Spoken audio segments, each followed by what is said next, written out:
Welcome back to the studio, you guys. Thank you for clicking on the video.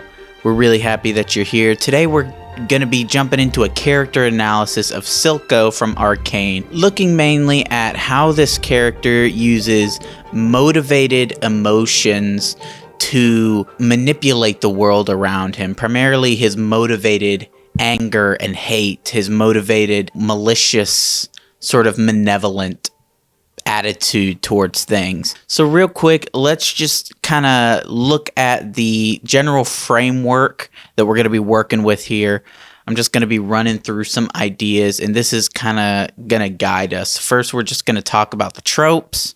Then we're going to talk about the groundwork, and both of those two things are going to help us to understand the idea of the prestige of the character. So we're just going to establish those two first, and then we're really going to jump in the prestige. The tropes are really important to a character, to how you write a character. We tend to look at tropes as a negative thing, and they in many ways can be. If you take a character, you apply a trope to them, and that's all their character is. But a good writer takes a trope or multiple tropes in writing or TV or movies and applies them to their character as sort of a mold, so that you get a basic amount of characteristics for your character. You build off of that framework. In Silco's case, we have a number of tropes. We have quite a few. You have your pretty standard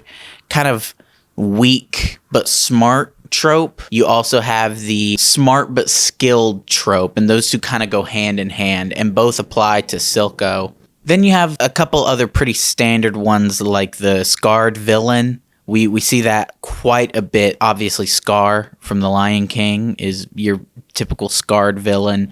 Two-Face, Darth Vader, these are villains that have been hurt and are maybe still hurting, and kind of using that pain in their machinations and their motivations moving forward. Next, you have the big guy, little guy trope. So we don't see this too much with Silco, but we know that at some point he and Vander were close friends.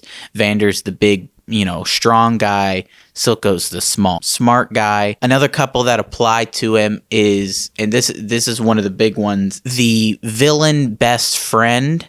So the best friend who they were once friends, but now that's the villain. Or it can be called the big bad friend. Just allude to the fact that our main villain, or one of the main villains, is former friends with a protagonist. In this case, it's kind of the opposite. It's the main villain is friends with sort of a protagonist who is gone now, and it focuses more on his story than the friend. There's quite a few tropes that we could apply to Silco. I was scrolling through on a web page of just movie TV writing tropes. There's quite a few that you could apply to Silco. Applying multiple tropes makes the basic mold more diverse, so that you can really push better characteristics on him later. The last trope, and an important one that I was overlooking, is the villain with vision trope. This is a huge part of who Silco is. It's a huge part of the story that he's in and the role that he plays in that story. His vision for the future and what he wants to do. Most villains have a vision, even if it's not well defined. You have to have something that your villain wants, or something that they see is a possibility for the future. Usually it's like world domination, or I want to destroy the moon, or something like that. It can be arbitrary, but they have to have a vision. So next up, we're just going to look at some of the basic groundwork of the story. Mainly the idea of Silco and Vander's relationship. We mentioned it before. It was the guy with the leadership skills, Vander. He was the person that people looked up to, the big guy, the strong guy, the one who can make decisions. And Silco was most likely the intelligent planner, the one who was helping strategize what they were going to do in the future moving forward. That also plays into the tropes, that he was the one with more passion for the vision. And that's sort of where we find him when we first see him in the story. You get introduced to him with sort of a stereotypical villain introduction.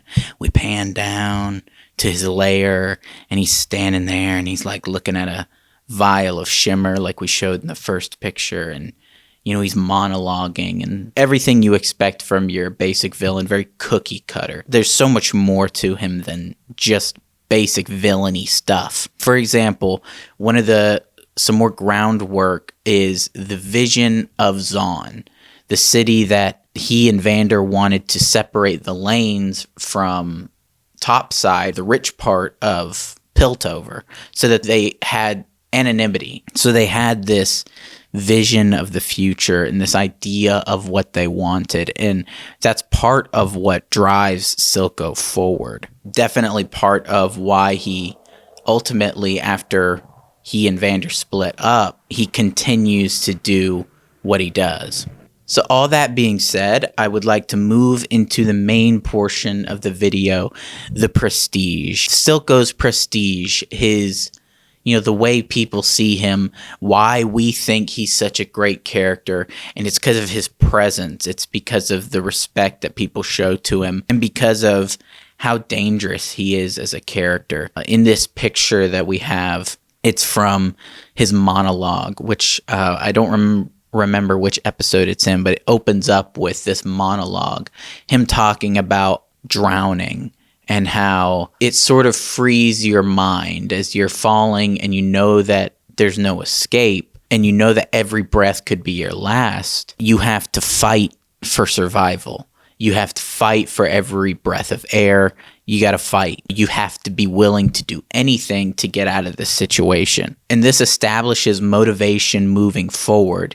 He is being strangled by Vander under the water. There's more than just his need to not drown. There's the pain that he's experiencing from the dirty water getting into his eye. There's the pain of betrayal from somebody who he thought was on his side and his friend. And then all the emotions that come with that, the anger, the hate, the malice, just the spite, it all is welling up in him. And he's using those emotions to survive, to do whatever it takes to get to the next point, to see his vision through. And we see that he carries that into being a gangster, into being kind of the lord of his domain. After Vander is gone, he continues to use built up malevolence in his heart as a driving force for his actions. He commands respect with how dangerous he is. His wrath is quick, it's deadly, it's like a blade more than a hammer. If you're on his bad side, then you're dead very quickly, and they show that multiple times through the show. He is not afraid to do whatever it takes to see his vision through. Building off of that, he's also not kind of your time bomb villain. That's kind of what Jinx is for in the show. People don't look at him and think, when is this guy going to lose it? When is he going to go insane and kill everybody? That's not his MO.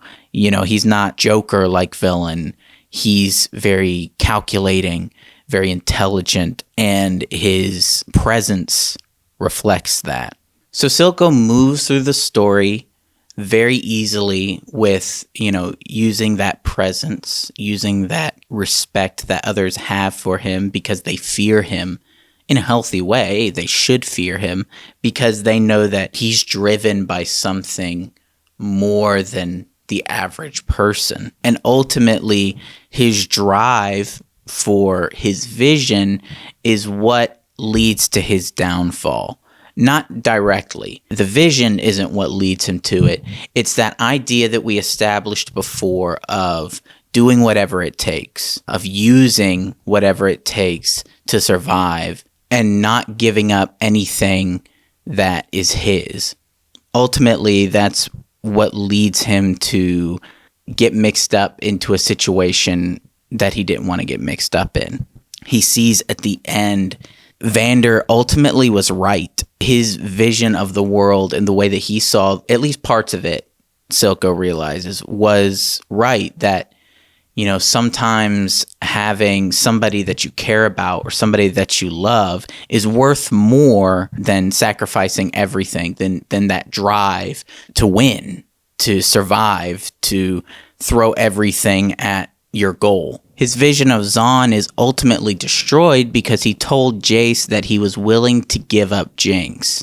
And while in the moment it sounded like, oh yeah, that totally fits with, you know, Silco's MO, that he's willing to do whatever it takes, that he's willing to give up, you know, somebody that he loves. It's like, yeah, that fits, because he said you do whatever it takes to survive. You use the hate, you use the anger, and, you know, you sacrifice anything you have to and anyone you have to win. But ultimately he realizes that he wasn't willing to give up Jinx, and that he really, you know, cared about her and loved her. Unfortunately, Jinx doesn't know that.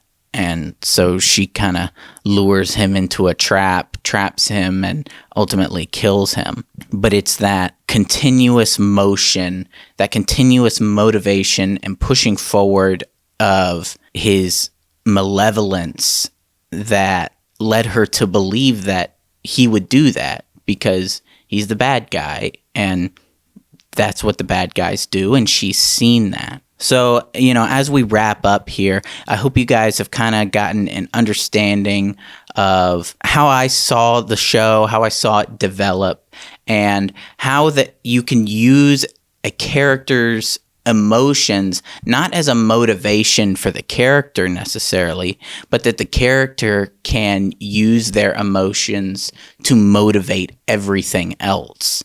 These nuances of how they think and how they feel, and then how they project those emotions and those feelings outward. We see it very well with Silco. He is respected and he's feared, and ultimately he is a very well-rounded character because of these things. So if you guys liked the video, please leave a like. You hit the subscribe button. If you want to see more, hit the bell. Check out the previous videos in this series. And if you guys really want to see more of our content, go over to the Patreon. We got a lot of stuff over there cooking for you guys. And we really thank you and appreciate you guys. So we'll see you next time. Thanks.